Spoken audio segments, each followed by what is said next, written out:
Okay, this is section 1.1, modeling and equation solving. So we're going to start with example 1, and we're going to talk about mathematical modeling. Mathematical modeling is usually about developing a model, which is generally an equation, for a certain set of circumstances. Okay, so tracking the minimum wage.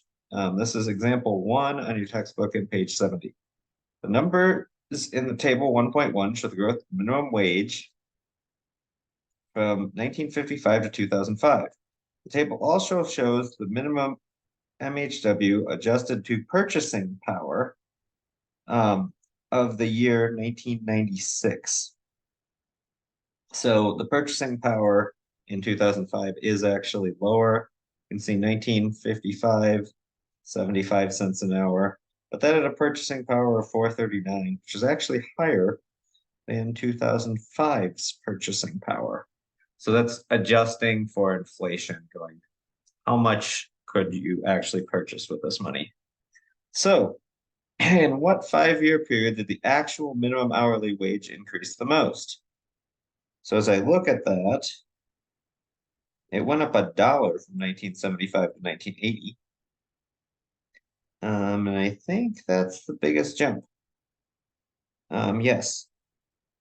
The second question is, in what year did the earning minimum hour wage enjoy the greatest purchasing power?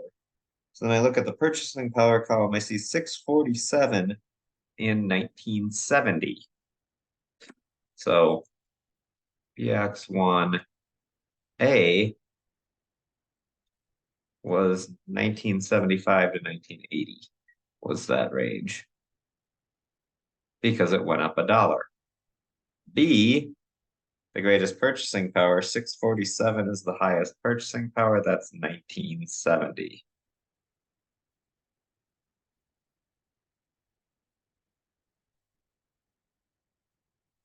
And then part C asks me, a worker's minimum wage in 1980 was earning nearly twice as much as the minimum wage in 1970, went from 160 to 310. Not quite twice as much, 10 cents less, but pretty close. And yet there was greater pressure to raise the minimum wage. Why? That reason is the purchasing power in 1970 was equivalent to 647. The minimum wage in 1980 was equivalent to 590 because of rapid inflation that had happened in the 70s, and everything cost more. That has happened again in years since 2005. We've had really rapid inflation in the last few years. And I don't know if they've raised minimum wage. A lot of states have raised minimum wage. I know the city of Seattle, last I checked, was $16.39 for minimum wage. Now, getting an apartment there is incredibly expensive. So you have those things going against you. Example 3, an algebraic model. We're going to compare pizzas. So a pizzeria sells a rectangular 18 by 24 pizza for the same price as its large, round 24-inch diameter. If both pizzas are the same thickness, which option gives you more pizza? So we're going to compare the areas. Area 1's our rectangle. Area of a rectangle is length times width. It's 18 by 24. Hold on, let me multiply that out. I can't do that in my head right now. And that is 432. Okay, so we're looking at that being 432 inches squared, or square inches. That's area for our rectangle. Area 2 is going to be our circular pizza. Now it says 24 inches in diameter, which is how they normally measure pizzas. But that means it has a radius of 12. So D equals 24, that means R equals 12. Pi R squared is our circle. Pi times 12 squared. And that, this time I'm just going to look at the book that tells me what that multiplies out to be. 452.4 inches squared. So actually my circular pizza gives me more pizza for my buck. Not a lot, but a little bit. I'll take those extra 22 inches. That's a really big pizza, by the way. Really big pizza. Okay. We can also use graphical models. So Galileo Galilei, I believe is, but he's mostly just known as Galileo, famous scientist from the 1600s that got put in prison by the church for saying the sun was the center of the universe. But he also did some very important things with gravity.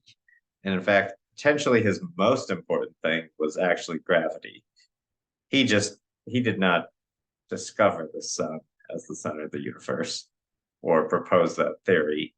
And there were a lot of people that had been using it before him. He was just the one that was willing to preach it and got in trouble for it. So you can look at example 4 on page 72, and we can see this table. I guess I'll put this table here.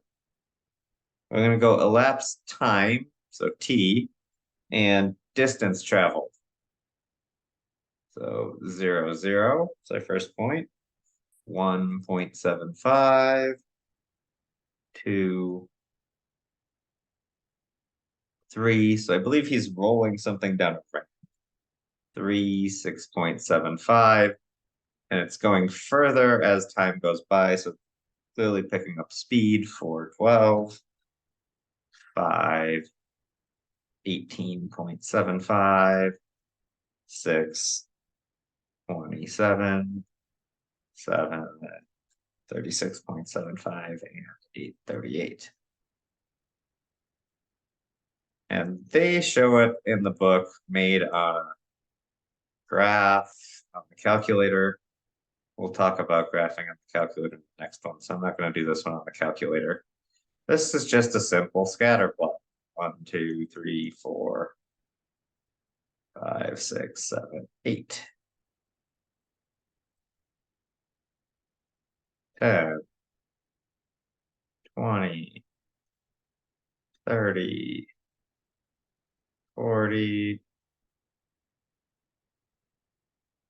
50.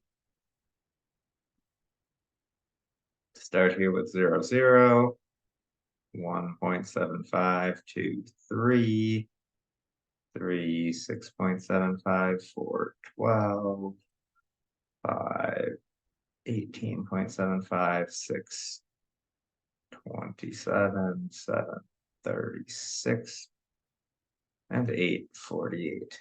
This appears to be curving up like a parabola, sketching a little bit of a parabola here. Which gives me a good hint about the equation. D, being my y variable, is going to equal something. It's not d equals t squared. That is definitely not the case. That's kt squared. Now I can find k. I think it's following a pretty consistent pattern here. I can't find k with 0, 0. But I can with 0.75. So I know it's multiplied by some constant. 1 squared is 1. 0.75 equals k times 1, or 0.75 equals k. So my official equation is d equals 0.75 t squared. That definitely works for this one. I'm pretty sure it works for all these others. Yeah, definitely. It works for 4. So that is that one. Fitting a curve to data. So this one we're going to do with the calculator. Calculator is going to show us how to do it. So I'm going to share my TI-84 here with you.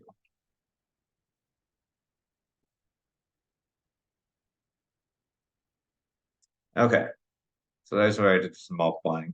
So example 5, and I want you to do this with me, not just watch this.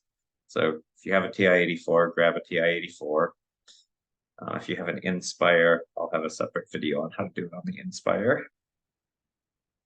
So if you have a Casio, unfortunately, I don't have video software, so I will have to help you to do this on the TI-84.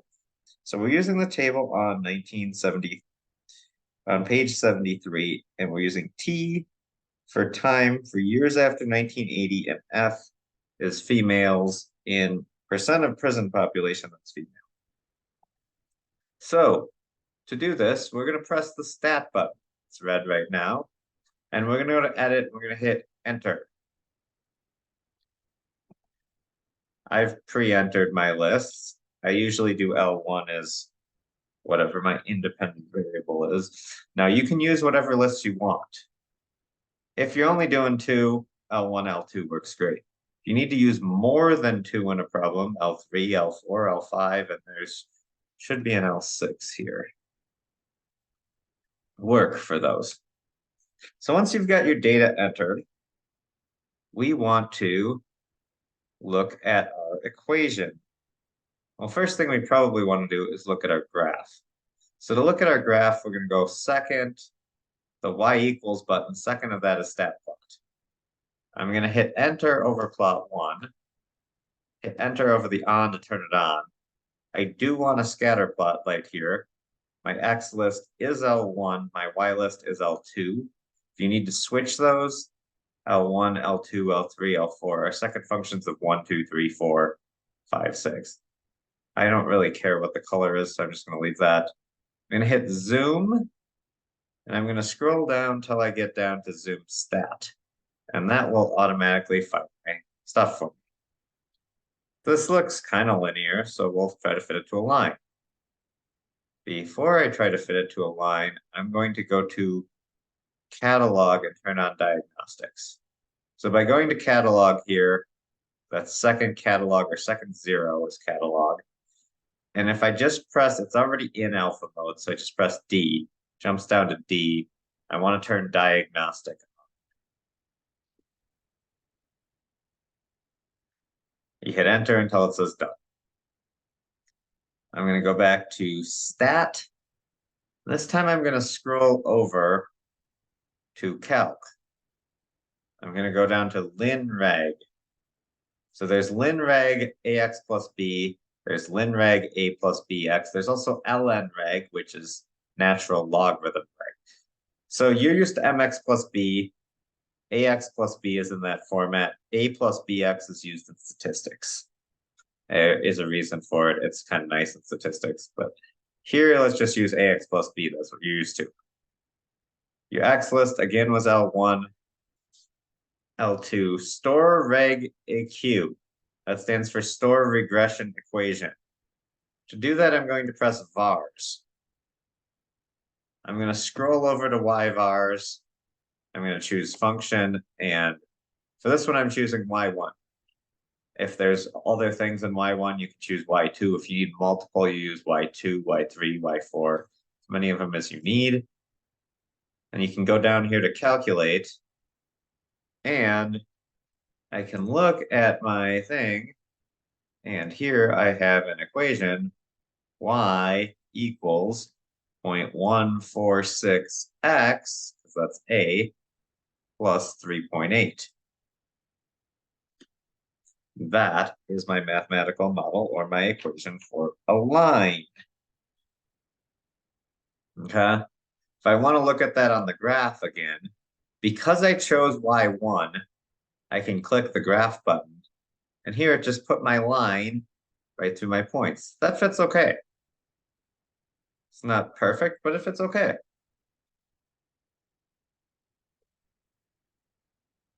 We are going to go back to the whiteboard and take a look at some other examples of solving equations algebraically. Okay, so we're going to look at example 6 right now. And here's my equation. 6x cubed equals 11x squared plus 10x. So in order to solve an equation like this, I want to gather everything to one side. I like my first term being positive, so I'm going to move everything to the 6x cubed side.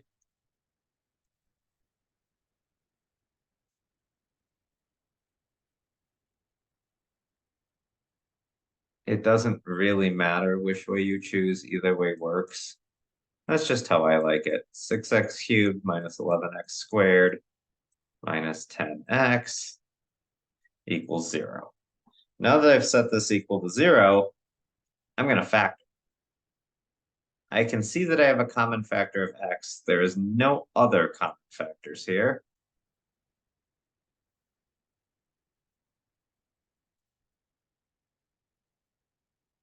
We're going to keep factoring because I can. You could use the quadratic formula to get these other two solutions. I know that this equals 0 where either 6x squared minus 11x minus 10 equals 0, or where x equals 0. And if you want to use the quadratic formula on that, you can.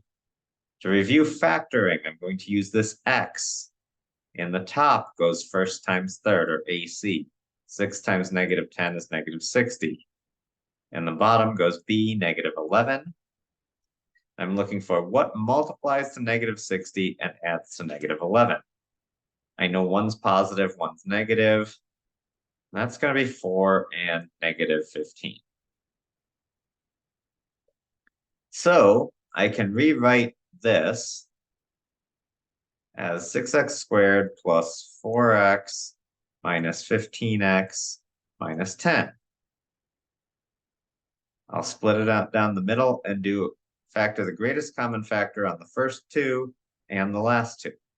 6x squared and 4x is the greatest common factor of 2x, leaving me with 3x squared plus 2.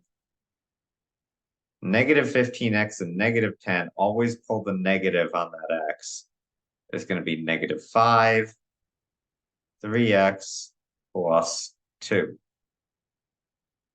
Oh, sorry, I made a mistake. This is not 3x squared, that's just 3x.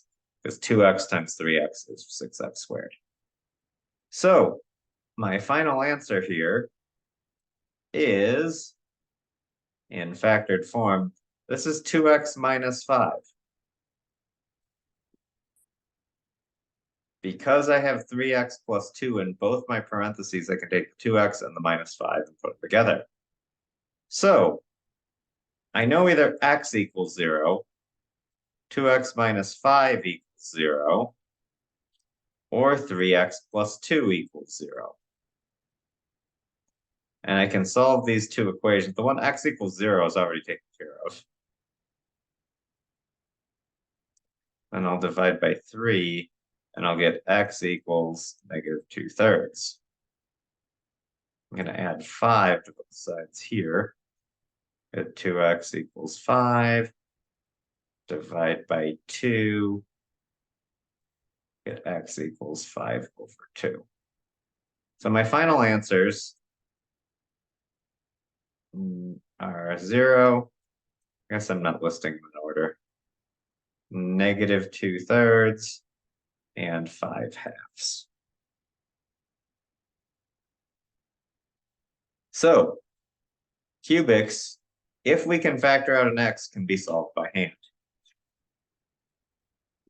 If you can't factor out an x out of a cubic, most of the time it can be solved by hand easily. There's a cubic formula like the quadratic formula, but it's really messy.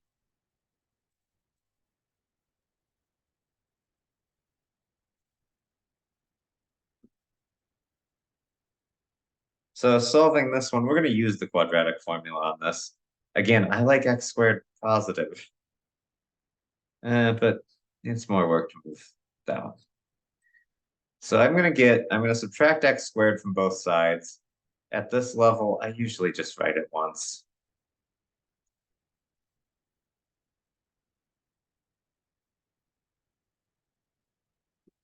So when I use the quadratic formula, you can look it up in your Bible. It's on the equation forms page.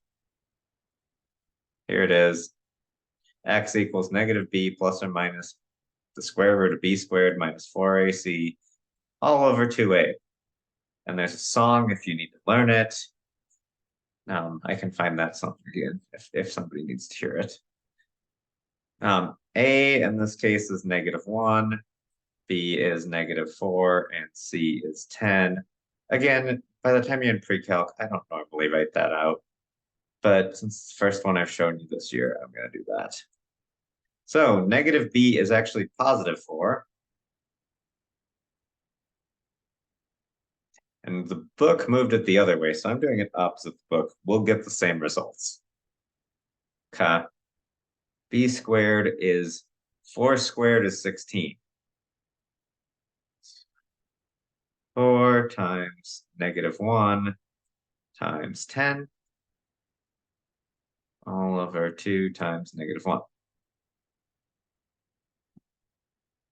4 plus or minus the square root of 16 plus 40 is 56. So -4 times -1 is +4 times 10 is 40. So that's 16 plus 40, not 16 times 40 over -2.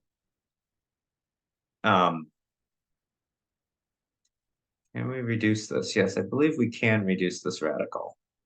56, I'm going to do factors, 7 and 8,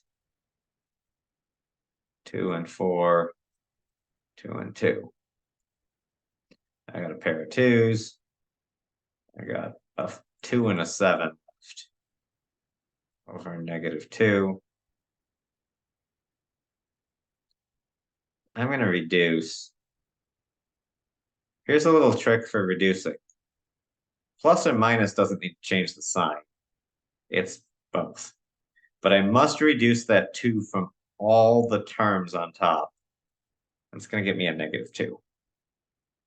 So 4 over -2 is -2. The 2's cancel. This would be minus or plus. Plus or minus and minus or plus are the same thing. Over, that's a square root of 14. And if you want them as decimals, it's 1.74 and -5.74. You can graph and see them that. Okay. The problem-solving process. This is kind of a 4-step process. You can use this. It's developed by George Polya, lived from 1887 to 1985. So yes, he's important, I guess. I've never heard of him otherwise. Oh, other thing. This, when I solve for 0, names for that are roots. So this is a quadratic. That means it has a x-intercept here. That's -6. And here, it's an upward opening one. So it looks, I missed. Something like that. Roots, x-intercepts, solutions generally mean the same thing. Imaginary, we'll talk about imaginary or complex roots in the future. Those are not actually x-intercepts, but in all cases of real roots, x-intercepts, solutions, zeros, those 4 terms are often used pretty interchangeably. Okay, and that's important to know those terms. So, Polya's problem-solving process.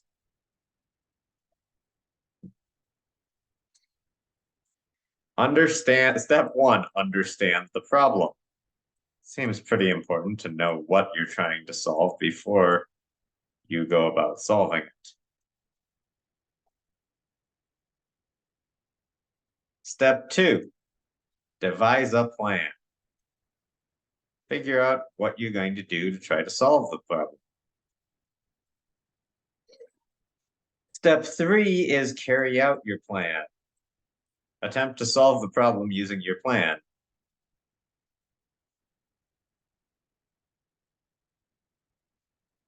So carry out your plan. Step 4 is look back and check your work. see that you did actually answer the problems. Check that you did it correctly. So we're going to apply the problem solving process a little bit here, and this is going to be pretty straightforward, pretty simple problem. So an engineer at an auto manufacturer pays students 8 cents per mile plus $25 per day to road test their new vehicle. How much did the auto manufacturer pay Sally to drive 440 miles in one day? So we know we're trying to figure out how much they pay Sally. My plan is going to be to write an equation for what they pay and plug in Sally's value. So my equation is 8 cents per mile or 0.8x plus the $25 per day. I will execute it by plugging in Sally's value of 440 plus 25, and that gives me Sally makes a grand total of $60.20. Not real great for 440 miles. Is a lot of driving. That's like 6 to 8 hours. Problem 2 on this is John earned $93 test driving a new car in one day. How far did he drive? So my plan is going to be to use this equation and work it backwards, but plug in for 93. So I'm going to execute that.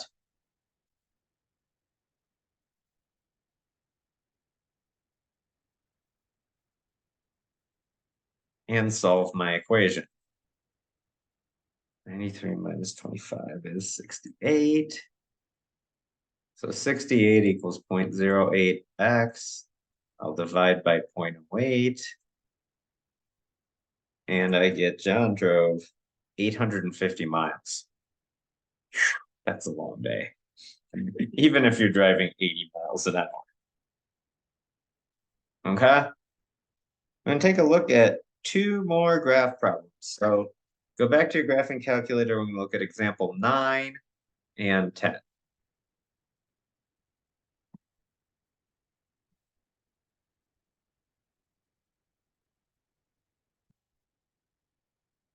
So here I got my graphing calculator back. First thing I'm going to do, this will not graph quite right with the plot turned on sometimes. So I'm going to scroll up, take my up arrow, go over plot 1, hit enter, and turn it off. I don't need that equation anymore, so I'm going to clear this line. And it asks me to graph y equals 3 over 2x minus 5. So that can look like this. And there's a couple of ways to do this. Way number 1, I'm just going to enter both of them, is 3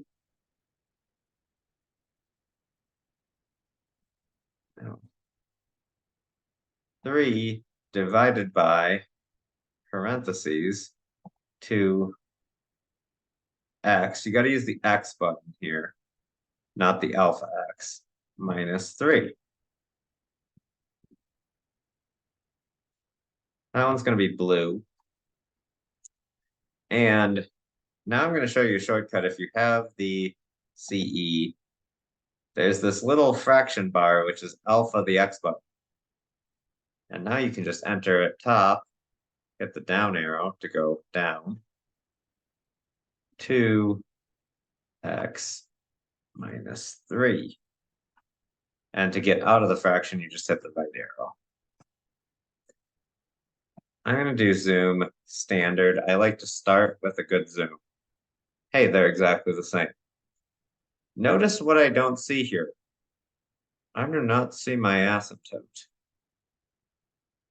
My asymptote should come at where I have a 0 denominator, which would be where 2x minus 5 equals 0, or x equals 5 over 2, or 2.5. It doesn't appear that the asymptote is there, which I'm a little confused by. So let me look at what I've got entered here. Oh, I did over -3, not -5.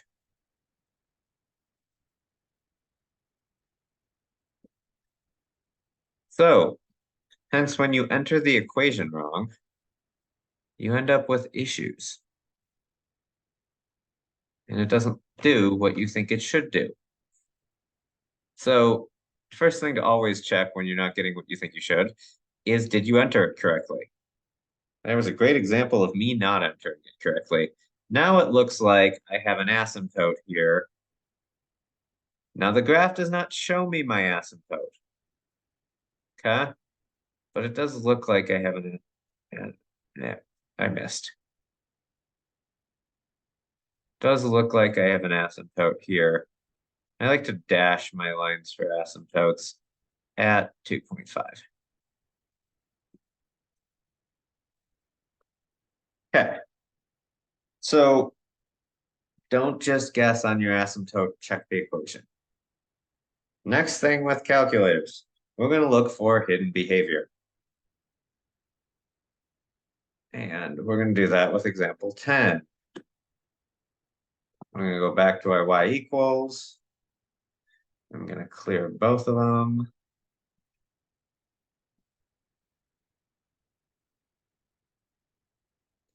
And then I'm going to enter the equation in example 10. And this is a very carefully crafted equation to make sure you can't see everything that's going on in a standard window.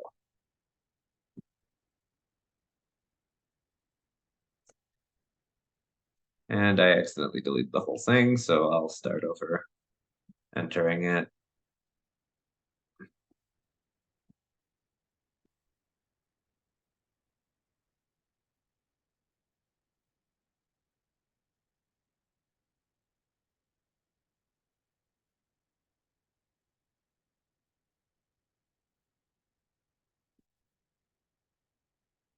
You always have to use the X button. I can't use the X on the keyboard for this one. Oops, and I forgot a plus. So because I forgot this plus, the easiest way instead of typing over is to do second delete, which is insert, and then I can put in a plus sign. And I'll look at my graph. That's clearly not a very good window.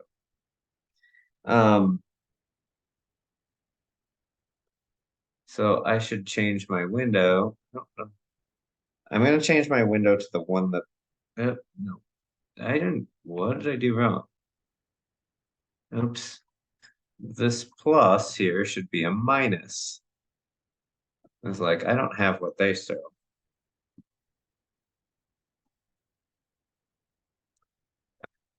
Now that I've got it fixed. So this is clearly not a great viewing. See, it goes up really fast and then comes down, hits there. First thing I'm going to do is try to see the whole thing. So this is the standard. That means the x's go from -10 to +10, and the y's go from 10 to 10. So to change this, I'm going to go to window. The x's, I can see it crossing the axis twice and bouncing off, but I cannot see my y's. So I'm going to go -500. Nope, I should go, that's the max. +500. -500. I probably don't want my scale to be ones. I probably want it to be more like 100. So now, if I come over here, this is still going from -10 on the x to 10, but this is going from -500 to 500. And my scale value that I put in as 100 tells me my y's is counting by 100. Okay, so it looks like it goes through here at -9 and bounces off here. Now the problem is, I need to check if it bounces off. So I'm going to go back to my window, and I'm going to kind of zoom in on that. I can use second calc to find my exact intercept here. Let's do that. So I'm going to go, not intersect, but 0. It asks me for a left bound. I'm going to just type in -10, because you can use your keyboard and type it in. Good. Oh, it does not like that I used a minus button. I have to press the negative button. My right bound, I'm just going to say is -8. So I think that'll get. I didn't want it to be 88. I wanted it to be 8. My guess doesn't really matter. It is -9. This one, I don't know. It looks like it hits at 5, but I need to check that it does not go through. Because even if you do that intersect, if it goes through just barely, it'll get you one of them, not both. So I'm gonna go -0.5 to 0.5. Scalar is going to be 0.1. Let's see if I can see. Can't really see it. Okay, we need to go in closer.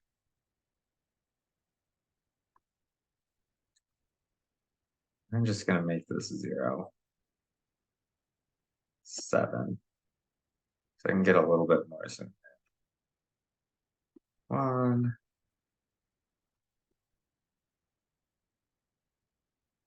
Oh, hey, look, it crosses. I know it's close to 5. I want to get a little bit better view. Let's go 4 to 6 as my X min and X max. Now I can come in and get both of these values with my 0.